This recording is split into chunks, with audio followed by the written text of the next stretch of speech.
दोस्तों नमस्कार। Supreme court ने बाबा रामदेव को फटकार लगाई है कि आप जनता को भ्रमित कर रहे हैं। आयुर्वेदिक मेडिसिन्स में कोई भी ऐसी प्रॉपर्टीज नहीं है जो लिस्टेड करीब 53 बीमारियां हैं उनका इलाज कर सके। ये दोस्तों बहुत गंभीर मुद्दा है। आज मैं इस पे चर्चा करने वाला हूं। क्या सुप्रीम कोर्ट का जो जजमेंट है या ऑर्डर है, क्या वो वैज्ञानिक दृष्टि से सही है या गलत है? आज इसकी चर्चा करेंगे, क्योंकि जिस कानून का हवाला देके सुप्रीम कोर्ट ने बाबा रामदेव को फटकार लगाई है वो 1954 का कानून है। आज हम बात कर रहे हैं 2024 में। 70 साल पुराना कानून ये बताएगा कि आज का विज्ञान और वैज्ञानिक खोजों को किस तरह से जजेस और अदालतें इंटरप्रेट करती हैं। उसका कारण है हमारे गलत कानून। आज हम इसकी चर्चा करेंगे। आप इस वीडियो को शेयर करिए, क्योंकि बहुत ज्यादा भ्रांतियां फैल रही हैं इस देश में। एलोपैथिक वर्सेस आयुर्वेदिक की एक डिबेट में एक एलोपैथी की लॉबी है जो नहीं चाहती कि अल्टरनेट मेडिसिन्स आगे आए। दुनिया में करीब 72 तरह के अल्टरनेट ट्रीटमेंट हैं, जिसमें एलोपैथिक एक है। 70 और ऑप्शंस हैं दुनिया में। हर संस्कृति में, अगर मैं ये कहूं कि समाज में, उनके अपने एक्सपीरियंस से ऐसे बहुत सारे उपचार हैं जिसके कारण समाज आज तक सुरक्षित रहा, स्वस्थ रहा। एलोपैथिक तो मात्र पिछले 50-60 साल का खेल है, और उसके बाद जिस तरह से एंटीबायोटिक ने आज एक भयावह रूप ले लिया है, like body pollution, antibiotic is a most difficult pollution to control, जिसका एक ही अंत है, वो है मौत। अगर हम इसको नहीं कंट्रोल कर पा रहे और एलोपैथिक के डॉक्टर्स भी उसको रोकने को तैयार नहीं है, तो मुझे लगता है आज की चर्चा बहुत सार्थक है। इस वीडियो को उम्मीद है आपने शेयर कर लिया होगा। मैं अब आपके सामने कुछ वैज्ञानिक तथ्य रख रहा हूं। मैं इमोशंस की बात नहीं करता हूं, मैं एविडेंस से बात करूंगा। इंटरनेट आपके पास भी है, किताबें आपके पास भी हैं, आपके पास भी लाइब्रेरी एक्सेस है। ये सब होते हुए भी सुप्रीम कोर्ट के जजेस ने इस साइंटिफिक फैक्ट को क्रॉस वेरीफाई क्यों नहीं किया, ये अपने आप में एक बहुत बड़ा सवाल है। दूसरा, इंडियन मेडिकल एसोसिएशन ने जानबूझ के सुप्रीम कोर्ट को अंधेरे में क्यों रखा? उन्होंने वैज्ञानिक फैक्ट्स सुप्रीम कोर्ट के सामने क्यों नहीं रखे? और दुख की बात यह है कि बाबा रामदेव की तरफ से जो वकील उपस्थित हुए, उन्होंने क्यों ये आर्ग्यूमेंट नहीं उठाए कि जो सुप्रीम कोर्ट कह रहा है वो साइंटिफिकली रीवैलिडेट करने की जरूरत है, जो आईएमए कह रहा है उसको साइंटिफिकली रीवैलिडेट करने की जरूरत है। क्योंकि आईएमए अपने आप में एक वेस्टेड इंटरेस्ट पार्टी है, और वो नहीं चाहेंगे कि कॉम्पिटिंग क्योर सिस्टम या हेल्थ केयर सिस्टम, जिसको आप आयुर्वेद बोलते हैं, वो प्रचलित हो। इसीलिए ये मुद्दा जो है वो आम जनता के लिए बहुत गंभीर हो जाता है। दोस्तों, सबसे पहले मैं चर्चा करूंगा कि सुप्रीम कोर्ट ने क्या कहा, फिर मैं आऊंगा कि कानून क्या कहता है, और फिर मैं चर्चा करूंगा कि उसी कानून में क्या कमियां हैं जिसके कारण ये जो जजमेंट आया है सुप्रीम कोर्ट का, इसको दोबारा देखने की जरूरत है। वैज्ञानिक दृष्टि से ये जजमेंट उचित नहीं है। ये बात हमारे सामने है। दोस्तों, सबसे पहले हम चर्चा करते हैं कि इस पूरे प्रोसेस में जो सुप्रीम कोर्ट ने कहा है वो क्या कहा है। सुप्रीम कोर्ट ने यह कहा है कि बाबा रामदेव यानी कि Patanjali Ayurveda from advertising or branding its product which are meant to address disease and disorder specified in the drugs and magic remedies objectionable advertisements in bracket Act 1954। कहने का मतलब क्या है दोस्तों? उन्होंने ये कहा है कि 1954 में जो कानून बना था उसमें जो बीमारियों का नाम लिखा गया है, आप उनके बारे में एडवर्टाइजमेंट नहीं कर सकते। दोस्तों, वो कानून क्या है जो मैंने नाम पहले पढ़ा? The drugs and magic remedies objectionable advertisement act of 1954। उसमें आज की तारीख में 54 बीमारियों के नाम दिए गए हैं कि आप इनको एडवर्टाइजमेंट नहीं कर सकते क्योंकि इनके इलाज नहीं है, आप जनता को मिसलीड नहीं कर सकते। अगर मैं आपको नाम बताऊंगा तो आपको हंसी आएगी कि भारत सरकार ने 70 साल में भी अपने कानूनों को रिवाइज नहीं किया और इस कमी का खामियाजा बाबा रामदेव को उठाना पड़ रहा है और इस पूरे प्रोसेस को मैनिपुलेटेड वे में for commercial gain Indian medical association ने इस्तेमाल किया है। अब मैं आपके सामने कुछ बीमारियों के नाम रखता हूं। दोस्तों सीधी सी बात है, जो इंपॉर्टेंट बीमारियां हैं और मैं टॉप 10 बीमारियों के नाम लेता हूं और यही मेडिकल साइंस के लोगों से पूछता हूं कि क्या इलाज है या नहीं है। अगर इलाज नहीं है तो फार्मास्यूटिकल कंपनीज कैसे क्लेम कर रही हैं, भारत सरकार कैसे क्लेम करती है, हेल्थ प्रोग्राम्स और WHO कैसे क्लेम करते हैं कि ये चीजें इलाज हो सकता है। सबसे इंपॉर्टेंट चीज क्या है? अपेंडिसाइटिस। क्या अपेंडिसाइटिस का क्योर नहीं है? बिल्कुल है। अगर आप एंटीबायोटिक्स लेते हैं, टाइम पे लेते हैं, आप इंटरनेट पे जाइए और सही सर्च करिए, बकायदा आपको एलोपैथिक मेडिसिन में लिखा हुआ भी है कि अपेंडिसाइटिस का इलाज है। इसका मतलब अगर कोई अल्टरनेट पद्धति ये बोलती है कि इलाज है तो आप उससे साइंटिफिक फैक्ट मांगिए, बगैर उसको इवेल्युएट करे आप कैसे कह सकते हैं कि ये क्लेम ही गलत है? क्या सुप्रीम कोर्ट ने और IMA ने बाबा रामदेव से साइंटिफिक स्टडीज मांगी? जो बाबा देव क्लेम कर रहा है वो चीजें क्या उन्होंने साइंटिफिक रिकॉर्ड्स को पब्लिक में किया? क्या उनको एक्सपर्ट्स के माध्यम से रिव्यू किया? अगर नहीं किया तो IMA के कहने से जजेस कैसे इस निष्कर्ष पे पहुंच गए कि ये एडवर्टाइजमेंट या क्लेम्स गलत हैं? क्योंकि IMA एक वेस्टेड इंटरेस्ट पार्टी है, उनका कन्फ्लिक्ट ऑफ इंटरेस्ट है, वो एलोपैथी प्रोमोटर्स हैं, उनको इनोसेंट अनअफेक्टेड पार्टी नहीं माना जा सकता। तो इस बात को हमें ध्यान रखना पड़ेगा। इसके अलावा दूसरी बीमारी है आर्थ्रोस्क्लेरोसिस। इसका इलाज मुश्किल है, डिफिकल्ट है। ब्लाइंडनेस, हम किस ब्लाइंडनेस की बात कर रहे हैं? बहुत सारी ब्लाइंडनेस का इलाज है, कुछ एक का नहीं है। तो लेकिन कानून में सिर्फ लिखा हुआ है ब्लाइंडनेस। तो ये कहना कि ब्लाइंडनेस का इलाज नहीं है, ये गलत है। बहुत सारी ब्लाइंडनेस का आज इलाज है।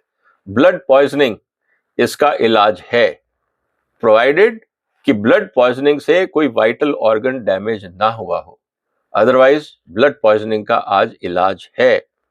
ब्राइट्स डिजीज, इसका इलाज है, लेकिन लिस्ट में लिखा हुआ है कि आप इसको एडवर्टाइज नहीं कर सकते। कैंसर, आज आप खुद चले जाइए, एंटी कैंसर ड्रग्स को लेके इवन एलोपैथिक मेडिसिन ड्रग इलाज करती है। कैंसर क्योर की जहां तक बात है वो डिफिकल्ट है, लेकिन ड्रग्स की परिभाषा में ट्रीटमेंट एंड प्रिवेंशन भी आता है। एलोपैथिक साइंस उसको एडवर्टाइज करती है, सुप्रीम कोर्ट ने उस पे बैन नहीं लगाया, आयुर्वेद पे बैन लगाया। यही मैं कहता हूं कि ये साइंटिफिक डिस्टॉर्शन, सेलेक्टिव वे में साइंटिफिक स्टडी करना डेंजरस है।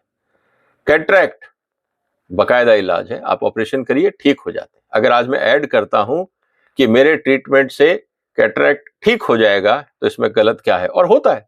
भारत सरकार खुद कैटरैक्ट कैंप लगाती है, हेल्थ मिनिस्ट्री खुद कैटरैक्ट कैंप लगाती है, even IMA, lions club, rotary club, दुनिया भर के लोग कैटरैक्ट कैंप लगाते हैं। क्या वो सब गलत है? सवाल इस बात का है। डेफनेस कुछ हद तक डिफिकल्ट है, डायबिटीज मुश्किल है अगर हो जाती है, ब्रेन डिसऑर्डर्स ट्रीटमेंट होता है, पूरे हॉस्पिटल्स बने। विमान साहब का क्या कर रहा है? ब्रेन डिसऑर्डर्स को ठीक कर रहा है। इसी तरह से अगर मैं आपसे यह कहूं कि आज फीवर इन जनरल, लिख दिया है कि फीवर्स इन जनरल इलाज नहीं है। Gall stone, kidney stone and bladder stone, क्या इसका इलाज नहीं है? इलाज है। उसके अलावा हार्ट डिजीज, इलाज है या नहीं? Obesity, pneumonia, small pox, tuberculosis, ऐसी बहुत सारी बीमारियों के नाम है इस कानून में। मैं पूरे नहीं पढ़ूंगा क्योंकि बहुत लंबा वीडियो हो जाएगा।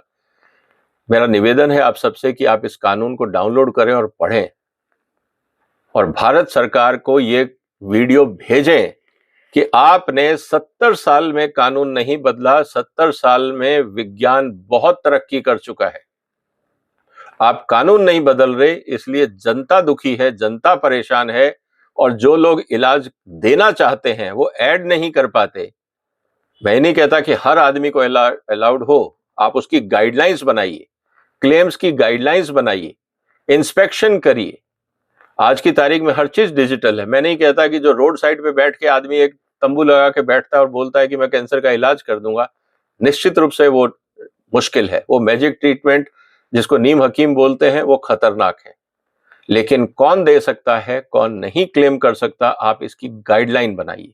लेकिन ये कहना कि ये पूरा का पूरा सिस्टम ही गड़बड़ है, आप ऐड नहीं कर सकते, मुझे लगता है कि कानून और विज्ञान दोनों का रॉन्ग इंटरप्रिटेशन है।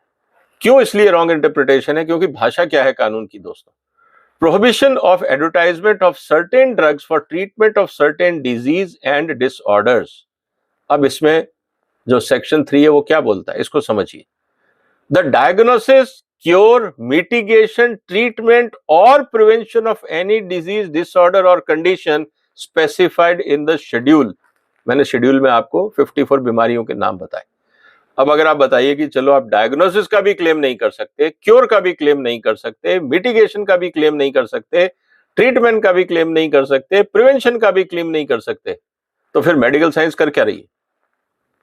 क्या एलोपैथिक डॉक्टर ये सब चीजें क्लेम नहीं कर रहे हैं? क्या आईएमए इस बात को स्टैंड करेगा कि ये जो क्लेम्स हैं ये उनके जो डॉक्टर्स कर रहे हैं वो सब गैर कानूनी काम कर रहे हैं? भारत सरकार के अपने ऑफिशियल एडवर्टाइजमेंट्स में, डब्ल्यूएचओ के ऑफिशियल एडवर्टाइजमेंट्स में आता है कि आप ये प्रिकॉशंस लीजिए, ये प्रिवेंशंस लीजिए, इस तरह से मिटिगेट करिए, इस तरह से उसका डायग्नोसिस करिए। क्या ये सब फेक क्लेम्स हैं? ये सब फेक एडवर्टाइजमेंट्स हैं? मुझे ताजुब होता है ये सोचते हुए कि सुप्रीम कोर्ट के जजेस को कम से कम एक बार तो इस मुद्दे को एक्सपर्ट पैनल को भेजना चाहिए था कि क्या ये कानून जो 1954 में बना है, क्या ये आज भी रेलेवेंट है? मैं नहीं कहता कि सुप्रीम कोर्ट का ये अधिकार है क्वेश्चन करना, लेकिन एक एक्सपर्ट ओपिनियन लेके कभी कभी एक कॉमन सेंस अप्रोच होती है जब भारत सरकार को एडवाइस किया जाता है कि आपने 1954 का एक कानून बनाया हुआ है, बहुत सारी साइंटिफिक रिसर्च हो गई हैं, क्या आप इस कानून को बदलना चाहते हैं या नहीं, क्या इसको रिव्यू करना चाहिए या नहीं? आप अपना 2 हफ्ते में या 1 हफ्ते में या 3 हफ्ते में जवाब फाइल करिए। पहले भारत सरकार अगर ये कहती कि हाँ जी इसको हमें बदलना है तो मोहलत मांग लेती कि 3 महीने का टाइम दे दो, 6 महीने का टाइम दे दो, हम इसको रिवाइज करते हैं। और अगर भारत सरकार ये कहती कि नहीं बदलने की जरूरत नहीं है, कोई साइंटिफिक डेवलपमेंट नहीं हुआ है, जो ये कानून है 1954 का बिल्कुल ठीक है, 70 साल में मेडिकल साइंस ने कोई तरक्की नहीं करी है, इसलिए इस कानून को बदलने की बिल्कुल जरूरत नहीं है, मैं इस बात को मान लेता। तो दोस्तों आज सवाल इस बात का है कि जिस साइंटिफिक तरीके से आज चाइनीज मेडिसिन पूरी दुनिया में फैल रही है, बाकी अल्टरनेट थेरेपीज पूरी दुनिया में स्प्रेड हो रही हैं, आयुर्वेद में प्रूवन साइंटिफिक है, तभी तो हमने आयुष मंत्रालय बना दिया। हमारे पास तो एलोपैथिक डिपार्टमेंट पहले था ही, आयुष मंत्रालय बनाने की क्या जरूरत थी अगर सब कुछ ये फेक ही है तो? और इनमें से 54 मेडिसिन बीमारियों में से जो शेड्यूल में दी गई हैं, अगर उसका इलाज ही नहीं है तो आयुष मंत्रालय कर क्या रहा है? बंद कर दीजिए। तो कहने का मतलब क्या है दोस्तों कि ये जो बाबा रामदेव के ऊपर सुप्रीम कोर्ट का आदेश है, मैं सुप्रीम कोर्ट को नहीं कहूंगा लेकिन मैं जजेस से निवेदन करूंगा कि कम से कम आप एक बार इसका साइंटिफिक वैलिडेशन जरूर करवाइए, क्योंकि जो आपने कहा है और इस 1954 के कानून से और आज की विज्ञान को अगर मैं आमने सामने रखता हूं तो ये कानून आउटडेटेड है। आउटडेटेड कानून से मॉडर्न साइंस को अगर आप बंद करना चाहते हैं, साइंटिफिक एविडेंसेस को आप इग्नोर करना चाहते हैं, क्योंकि एक आउटडेटेड कानून हिंदुस्तान में है और किसी पॉलिटिशियन और पार्लियामेंट को आज तक फुर्सत नहीं मिली 70 साल में कि वो इस आउटडेटेड कानून को बदलें या रिव्यू करें या हटाएं, तो गलती विज्ञान की नहीं है। जो लोग विज्ञान के सहारे आगे बढ़ना चाह रहे हैं, गलती उनकी नहीं है, ये जो गलती है ये हमारे कानून प्रक्रिया की है, न्याय प्रक्रिया की गलती है। तो साइंटिफिक मैटर को अगर आप स्टैटिक वे में देखेंगे तो ये समाज के साथ डिससर्विस होगा, आप इनोवेशंस को डिस्करेज करेंगे। इसका मतलब ये है कि ये जो 54 मेडिसिन शेड्यूल में दी गई है कानून में, इस पर तो रिसर्च ही बंद कर देनी चाहिए। क्योंकि जब आप रिसर्च करके उसको एडवर्टाइज नहीं कर सकते, यूज नहीं कर सकते, प्रमोट नहीं कर सकते, तो फिर रिसर्च कर क्यों रहे हैं हम लोग? क्या सुप्रीम कोर्ट को ये सवाल नहीं पूछना चाहिए? तो मेरा निवेदन है ऑनरेबल सुप्रीम कोर्ट से कि साइंटिफिक मुद्दों पे आप आईएमए को फेस वैल्यू पे ना लें। आईएमए या कोई भी इंडस्ट्री एसोसिएशन अपने आप में एक वेस्टेड इंटरेस्ट होता है, एक अफेक्टेड पार्टी होती है। उसको फेस वैल्यू पे लेके कॉम्पीटिंग थेरेपीज या अल्टरनेट ऑप्शंस को अगर आप डिस्करेज करते हैं तो ये समाज के लिए घातक होगा। दोस्तों, आपके क्या विचार हैं कमेंट बॉक्स में लिखिए। इस वीडियो को शेयर करिए और इतना शेयर करिए कि ये पॉलिसी मेकर्स तक पहुंचे और इस कानून को बदला जाए। उम्मीद है आज की चर्चा आपको पसंद आई होगी। एक डिस्क्लेमर मैं दे देता हूं, मैं आयुर्वेदिक मेडिसिन लेता हूं और मुझे बेनिफिट होता है। अब वो क्लेम है या नहीं मुझे नहीं पता, लेकिन मैं खुद साइंटिफिक स्टडी करता हूं, मैं लिटरेचर पढ़ता हूं, मुझे लगता है कि हाँ, अगर इसमें लॉजिक है, साइंटिफिक जस्टिफिकेशन है, रिसर्च पेपर्स उसको सपोर्ट करते हैं, मुझे ऐतराज नहीं है साइंस को ट्रस्ट करने में। मैं आईएमए को ब्लाइंड ट्रस्ट करूं, यह जरूरी नहीं है। उम्मीद है दोस्तों आज की चर्चा आपको पसंद आई होगी। आप इस वीडियो को शेयर करिए, चैनल को सब्सक्राइब करिए अगर अभी तक नहीं किया है। फिर मुलाकात होगी एक और महत्वपूर्ण मुद्दे के साथ। तब तक वंदे मातरम।